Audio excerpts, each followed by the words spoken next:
Hello दोस्तों, आज के इस वीडियो में मैं प्रिज्म के बारे में बात करने वाला हूँ। आज हम लोग पढ़ेंगे प्रिज्म के बारे में। प्रिज्म होता है क्या? प्रिज्म क्या है? प्रिज्म किसे कहते हैं? इन सब सारी चीजों को आज दूर करेंगे। देखते सबसे पहले प्रिज्म कहते हैं किसको? प्रिज्म कहते हैं किसको? तो कहता है किसी कोण पर झुके दो समतल पृष्ठों के बीच। किसी एंगल पर झुके दो समतल पृष्ठों के बीच घिरे समांगी माध्यम को प्रिज्म कहा जाता है। घिरे समांगी माध्यम को प्रिज्म कहा जाता है। प्रिज्म कहा जाता है। प्रिज्म जो होता है वह 5 सतहों से घिरा रहता है। प्रिज्म कितने सतहों से घिरा रहता है? 5 सतहों से घिरा रहता है। उनमें से 2 सतहें त्रिभुजाकार और 3 सतहें आयताकार होती है। सबसे पहले समझते हैं कि प्रिज्म होता है क्या। तो कहता है कि 2 समतल पृष्ठों के बीच घिरे माध्यम को क्या कहते हैं? प्रिज्म कहते हैं। प्रिज्म में कितने सतह होता है? 5 सतह होता है। मेन रूप से अगर डायग्राम देखा जाए प्रिज्म का, तो प्रिज्म का जो डायग्राम है वह प्लेन पर इस प्रकार से बनाया जाता है। यह क्या? प्रिज्म है। लेकिन इसका 3D इमेज देखें तो प्रिज्म का इमेज कुछ इस प्रकार से होता है। अब सबसे पहले बात करते हैं कि यहाँ पे लिखा गया है कि प्रिज्म जो है वह 5 सतहों से बना होता है। 5 सतहों से बना होता है। सबसे पहले देखते हैं सतह। तो सबसे पहले एक सतह ये वाला होगा, दूसरा सतह ये होगा, तीसरा सतह ये वाला होगा और चौथा सतह उस ओर वाला होगा और एक सतह नीचे होगा। टोटल कितने सतह है दोस्तों? 5 सतह। कब हम इसका जब 3D इमेज में देखते हैं तब। अगर प्लेन पर देखते हैं तो इसमें सिर्फ एक त्रिभुज जैसा दिखाई देता है। एक त्रिभुज जैसा दिखाई देता है। इसमें कितने सतह होते हैं? 5 सतह। उनमें से जो 2 सतह होता वह त्रिभुजाकार होता है। जिसे देख सकते हैं एक सतह ये और एक सतह ये क्या? त्रिभुजाकार। और जो 3 सतह होता है वह आयताकार होता है। जिससे एक ये साइड वाला, एक वो साइड वाला, एक नीचे वाला। ये 3 सतह क्या? आयताकार है। देख सकते हैं दोस्तों क्या? आयताकार है। एक सतह, एक दो सतह, ये हो गया 2 सतह और एक ये हो गया, ये 3 सतह। ये 3 सतह। यहाँ तक समझ में आ गया। ये जो प्रिज्म होता है जो ऊपर होता है इसको बोलते हैं एंगल ऑफ प्रिज्म। इसको क्या बोलते हैं? Angle of prism. Angle of prism. इसमें ये जो ए है इसको बोलते हैं एंगल ऑफ प्रिज्म। लेकिन ये बीसी जो है, बीसी इसका क्या? ये बेस इसको बोलते हैं, इसका आधार। और इसमें ए एंड बी, ये वाला A and B, A B और ए सी, ये दोनों होता है इसका रिफ्लेक्टेड सरफेस। रिफ्लेक्टेड सरफेस जिसको हम हिंदी में बोलते हैं अपवर्तक सतह। इसके आगे की बात करते हैं तो कहता है अपवर्तक सतह क्या होता है? Reflected surface. तो कहता है जिन सतहों से प्रकाश का अपवर्तन होता है, प्रकाश का अपवर्तन होता है उसे हम अपवर्तक सतह कहते हैं। जिन सतहों से प्रकाश का अपवर्तन होता है उसे हम अपवर्तक सतह कहते हैं। जैसे यहाँ पे लिख दिया हूँ कि A B and A C, A B and A C are reflected surface. इसमें ए बी और ए सी क्या है दोस्तों? रिफ्लेक्टेड सरफेस है। यही दोनों सतह से क्या होता है? प्रकाश का अपवर्तन होता है। इसमें भी देख सकते हैं एक अपवर्तक सतह कौन सा? एक ये है और दूसरा ये है, दूसरा ये है। ये दोनों क्या है? इसका रिफ्लेक्टेड सरफेस है। इसके आगे की बात करते हैं तो कहता है प्रिज्म का कोण।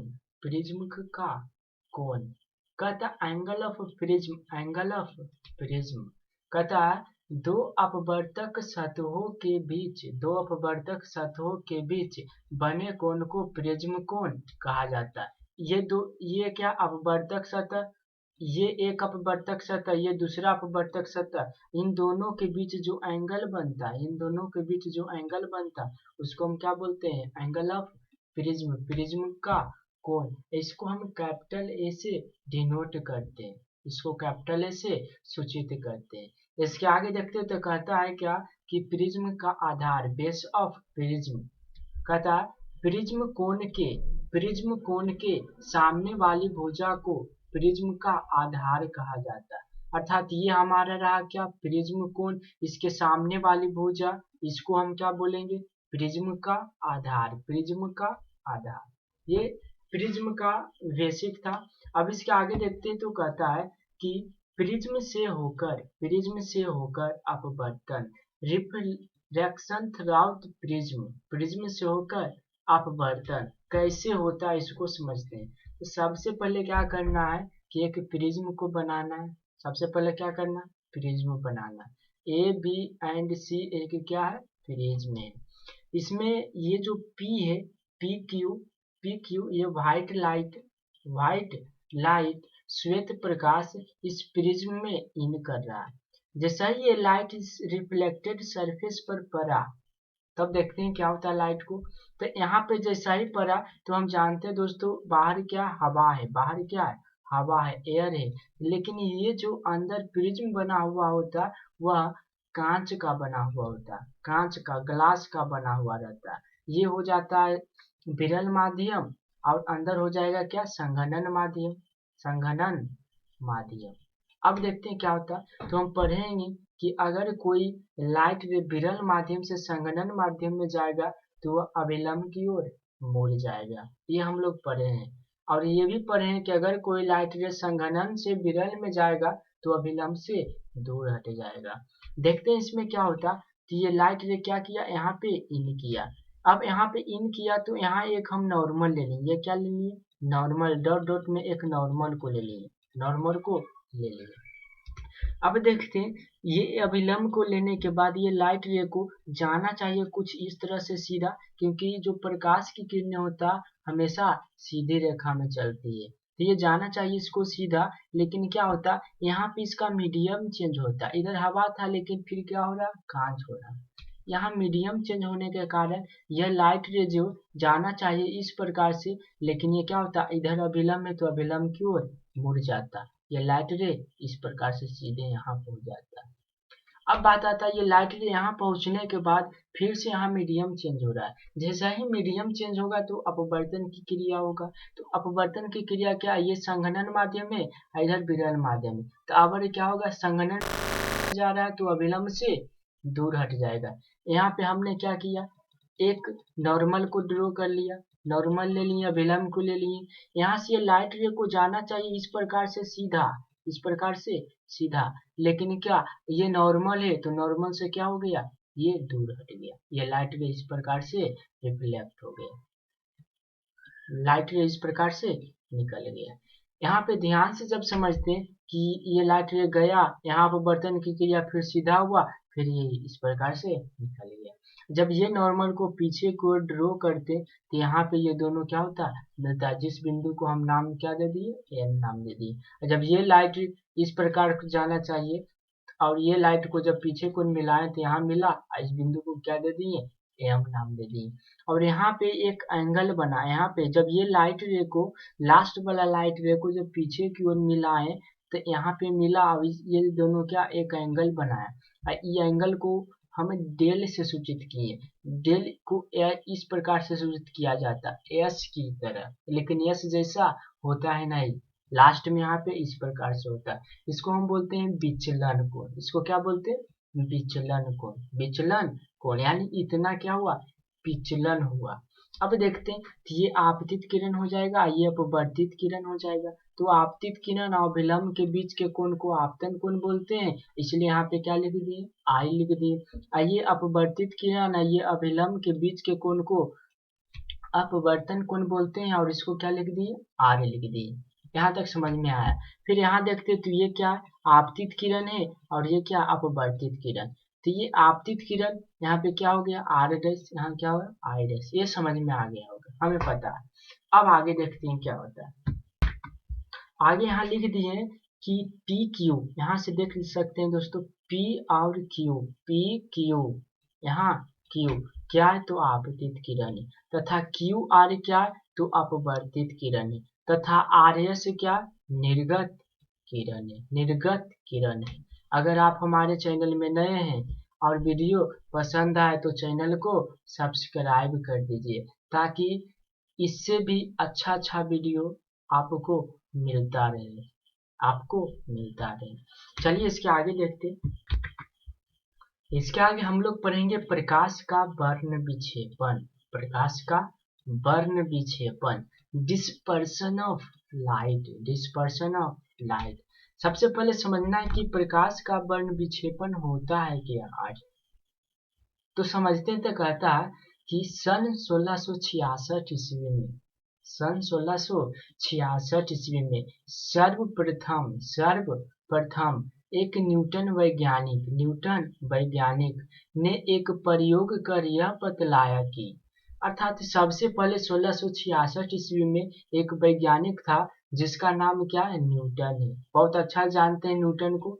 न्यूटन एक प्रयोग करके हमें यह बताएं कि जो श्वेत प्रकाश होता है, अर्थात सनलाइट जो होता है, सूर्य का प्रकाश जो रहता है, वह 7 रंगों से मिलकर बना होता है।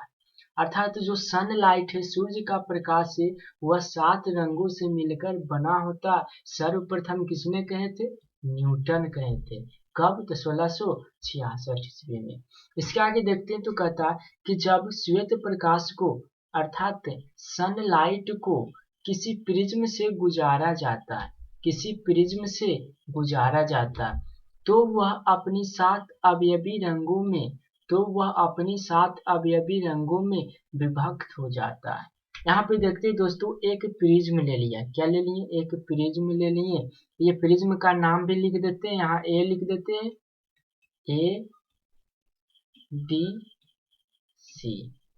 एक प्रिज्म ले लिए, ये क्या, व्हाइट लाइट है, सनलाइट, श्वेत प्रकाश क्या हो रहा, इस प्रिज्म में इन कर रहा। इन करने के बाद क्या हुआ, ये अपनी 7 अवयवी रंगों में क्या हुआ, विभक्त हो गया। ये 7 अवयवी रंगों में विभक्त हो गया। इसमें देख सकते हैं red, orange, yellow, green, blue, indigo, violet, ये क्या 7 अवयवी रंगों में विभक्त हो गया। क्या किए, तो ये व्हाइट लाइट को जब प्रिज्म से परिवेश गुजारे तो क्या, ये अपनी 7 अवयवी रंगों में विभक्त हो गया, विभक्त हो गया। अतः प्रकाश के इस प्रकार अलग होने की घटना को, प्रकाश के, ये क्या था, श्वेत प्रकाश था, ये 7 रंगों में विभक्त हो गया। ये विभक्त होने की घटना को प्रकाश का वर्ण विक्षेपण कहा जाता है, प्रकाश का वर्ण विक्षेपण कहा जाता है। तथा सातों रंग अर्थात इस सातों रंग जिस पट्टी पर प्राप्त होती है, जिस पट्टी पर प्राप्त होती है, उस रंगीन पट्टी को वर्णपट, स्पेक्ट्रम कहा जाता है। यहाँ पे ध्यान से समझना दोस्तों, ये सातों रंग जो है, ये इस पट्टी पर प्राप्त हुआ, इस पट्टी पर प्राप्त हुआ, और इसी पट्टी को हम बोलते हैं वर्णपट या स्पेक्ट्रम कहते हैं, स्पेक्ट्रम कहते हैं। यहाँ तक समझ में आ गया होगा। अगर किसी व्यक्ति को कोई क्वेश्चन समझ में न आ रहा, क्वेश्चन उत्पन्न हो रहा, तो हमें कमेंट बॉक्स में लिखकर बता सकते हैं। इसके आगे देखते हैं तो कहता है, इसमें विचलन थोड़ा सा पढ़ते हैं, विचलन कितना होता है।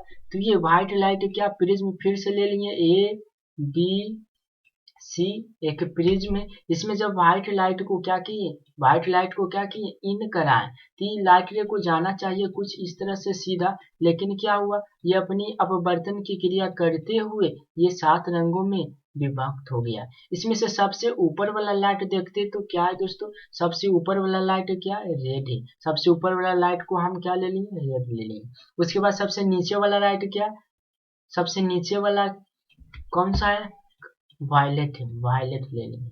कौन सा लाइट है, वायलेट कलर का, ये ले लिए। इसके बीच में सब है, ऑरेंज है, येलो है, ग्रीन है, ब्लू है, इंडिगो, ये सब क्या बीच में। हम यहाँ पे विचलन देख रहे हैं दोस्तों कि सबसे अधिक विचलन किसका होगा और सबसे कम विचलन किसका होगा। तो ये क्या, ये लाइट रे को जाना चाहिए इस प्रकार से, लेकिन गया कुछ इस तरह से, कुछ इस तरह से। तो जो विचलन हुआ, सबसे पहले इसका विचलन देखते हैं, इसका विचलन देखते हैं। ये डेल विचलन को क्या चीज से इंडिकेट करते हैं दोस्तों? डेल से इंडिकेट करते हैं। क्या चीज से?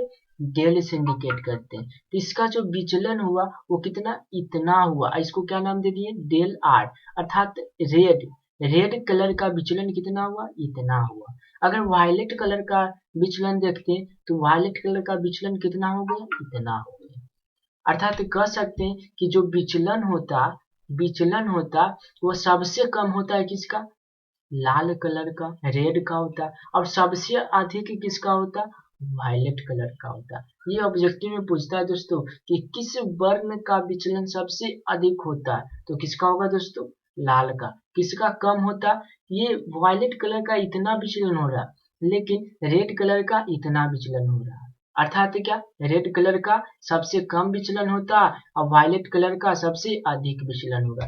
अब बात आता है कि orange, yellow, green, blue, Indigo, ये सब का विचलन कैसे पता करेंगे? तो यहाँ देखना है दोस्तों, ये लाइट रे को जाना चाहिए इस तरह से, लेकिन क्या गया कुछ इस तरह से। सबसे पहले अगर रेड का विचलन निकालेंगे तो रेड का विचलन इतना आएगा। अगर ऑरेंज का निकालेंगे तो ऑरेंज का इतना आएगा। अगर येलो का निकालेंगे तो येलो का इतना आएगा। अगर ग्रीन का निकालेंगे तो ग्रीन का इतना आएगा। अगर ब्लू का देखते हैं तो ब्लू का कितना? इतना। यानी जैसे जैसे यहाँ से बढ़ते हैं, यहाँ से बढ़ते हैं, उस प्रकार से विचलन क्या होता? बढ़ते जाता। उस प्रकार से विचलन बढ़ते जाता। और सबसे अधिक विचलन कहाँ जाता? वायलेट कलर का, वायलेट कलर का, बैंगनी रंग का। यहाँ तक समझ में आया। इसको ऑर्डर के रूप में देखते हैं तो कुछ इस प्रकार से दिखता है। Order of deviation in white light, श्वेत प्रकाश का विचलन का क्रम देखते हैं। तो यहाँ क्या लिख दिए? Del V is greater than del R, is greater than del R. इसका मतलब क्या है दोस्तों? तो सबसे अधिक विचलन वायलेट कलर का, सबसे अधिक विचलन वायलेट कलर का और सबसे कम विचलन रेड कलर का। अर्थात यहाँ लिख दिए कि डिविएशन ऑफ वायलेट कलर और डिविएशन ऑफ रेड कलर। इसको पढ़ेंगे क्या? तो डेल वी को पढ़ेंगे डिविएशन ऑफ वायलेट कलर, तथा डेल आर को पढ़ेंगे डिविएशन ऑफ रेड कलर। यहाँ पे देखते तो सबसे अधिक विचलन वायलेट कलर का, उसके बाद इंडिगो का, उसके बाद ब्लू का। जैसे जैसे हम बढ़ते हैं वैसे वैसे क्या होता है? विचलन कमते जाता, कमते जाता। एक ऐसा सिचुएशन आता है जहाँ पे सबसे कम विचलन हो जाता है किसका? लाल का। यहाँ पे लिख दिए दोस्तों, बैंगनी रंग का विचलन सबसे अधिक होता है, बैंगनी रंग का विचलन सबसे अधिक होता है तथा लाल रंग का विचलन सबसे कम होता है, सबसे कम होता है। अब वेवलेंथ की बात करते हैं, तरंगदैर्ध्य की। तो order of wavelength in white light, श्वेत प्रकाश का वेवलेंथ का क्रम देखते हैं। तो इसमें अपोजिट हो जाता है, इसमें अपोजिट हो जाता है। जिस कलर का विचलन अधिक होगा उसका तरंगदैर्ध्य कम हो जाएगा। अर्थात इसका अपोजिट कर देंगे तो डेल आर इधर आएगा, इज ग्रेटर देन क्या हो जाएगा? डेल भी। इसका क्या हो जाएगा? उल्टा हो जाएगा। सबसे अधिक तरंगदैर्ध्य किसका होगा दोस्तों? यहाँ देख सकते हैं, सबसे अधिक तरंगदैर्ध्य किसका होगा? लाल रंग का। और सबसे कम तरंगदैर्ध्य बैंगनी रंग का। बैंगनी रंग का तरंगदैर्ध्य सबसे कम तथा लाल रंग का तरंगदैर्ध्य सबसे अधिक होता है। यहाँ पे मिस्टेक लिखा हुआ है दोस्तों, लाल रंग का तरंगदैर्ध्य सबसे अधिक होता है, लाल रंग का तरंगदैर्ध्य सबसे अधिक होता है। यहाँ ऑर्डर के रूप में देखते हैं तो सबसे ज्यादा किसका? लाल का, फिर किसका? ऑरेंज का, फिर येलो, फिर ग्रीन, फिर ब्लू, फिर इंडिगो, फिर वायलेट। सबसे कम किसका? तो वायलेट कलर, बैंगनी रंग का विचलन सबसे कम और लाल रंग का तरंगदैर्ध्य सबसे अधिक, लाल रंग का तरंगदैर्ध्य सबसे अधिक। इसमें थोड़ा सा पूछता है क्वेश्चन कि किस वर्ण का विचलन, सबसे पहले बात करते हैं डिविएशन की, तो सबसे कम किसका? तो सबसे अधिक विचलन किसका होता है? बैंगनी का। लेकिन जब इसका वेवलेंथ देख लेते तो सबसे कम वेवलेंथ हो जाता है किसका? बैंगनी का। सबसे कम वेवलेंथ किसका हो जाता है? बैंगनी का। विचलन में देखते तो सबसे अधिक, लेकिन तरंगदैर्ध्य में सबसे कम, कौन? बैंगनी। अगर लाल की बात करते हैं रेड कलर का, तो विचलन सबसे कम होता है किसका? विचलन सबसे कम होता है रेड कलर का, लेकिन इसका वेवलेंथ देखते हैं तो सबसे अधिक होता है किसका? रेड कलर का। ये विचलन ऑफ तरंगदैर्ध्य में बहुत ज्यादा कंफ्यूजन होता है कि कौन कम होगा कौन ज्यादा होगा, इसको अच्छा से समझ लेना। इसके आगे देखते हैं तो कहता है वर्णपट स्पेक्ट्रम। स्पेक्ट्रम क्या, तो स्पेक्ट्रम दो प्रकार का होता है। पहला शुद्ध वर्णपट प्योर स्पेक्ट्रम और दूसरा इम्प्योर स्पेक्ट्रम अशुद्ध वर्णपट। अब सबसे पहले समझेंगे कि शुद्ध वर्णपट क्या होता है और अशुद्ध वर्णपट क्या होता है। तो शुद्ध वर्णपट कहता है, प्योर स्पेक्ट्रम कहता है कि वैसा वर्णपट जिसमें सातों रंग अलग अलग वो स्पष्ट दिखाई पड़ता। अगर सात रंग जो था वह स्पष्ट रूप से दिखाई दे तो इसको हम बोलेंगे शुद्ध वर्णपट। अब सातों रंग का एक क्रम होता है, इसको देखते हैं VI B G Y O R भीव गियोर। इसको क्या पढ़ेंगे, भीव गियोर। VIBGY OR VIBGY OR। इस प्रकार से ये सातों रंग को याद करेंगे। VIBGY OR भीव गियोर, भीव गियोर। भीव जियोर नहीं पढ़ना दोस्तों, भीव जियोर नहीं पढ़ना। अगर भीव जियोर पढ़ते इसको GITA, इसको हमको पढ़ना पड़ेगा जीता, जो कि गलत है। क्या होता है, गीता, इसलिए इसको पढ़ेंगे क्या, भीव गियोर। भीव जियोर है ना, अगर जियोर पढ़ते तो फिर इसको पढ़ना पड़ेगा क्या, जीता। यहाँ पे पढ़ना है भीव गियोर। VIBGY OR ये क्या है, सातों रंग का एक क्रम है। कहता है जिन वर्णपट पर सातों रंग स्पष्ट रूप से दिखाई पड़ता है उसे हम शुद्ध वर्णपट कहते हैं, प्योर स्पेक्ट्रम कहते हैं। अशुद्ध वर्णपट देखते हैं तो कहता है कि वैसा वर्णपट जिसमें सातों रंग स्पष्ट दिखाई नहीं पड़ती है, सातों रंग स्पष्ट दिखाई नहीं पड़ती है क्योंकि वे एक दूसरे पर अध्यारोपित होते हैं, उसे हम क्या बोलते हैं, अशुद्ध वर्णपट, अशुद्ध वर्णपट। यहाँ तक समझ में आ गया होगा दोस्तों। अगर कोई क्वेश्चन समझ में नहीं आता, अगर डाउट है तो हमें कमेंट बॉक्स में लिखकर बता सकते हैं। अगर ये वीडियो आपको पसंद आया तो चैनल को सब्सक्राइब कर दीजिए और बेल आइकन को भी दबा दीजिए ताकि हम जैसा ही वीडियो को अपलोड करें तो सबसे पहले आप तक पहुंच जाए।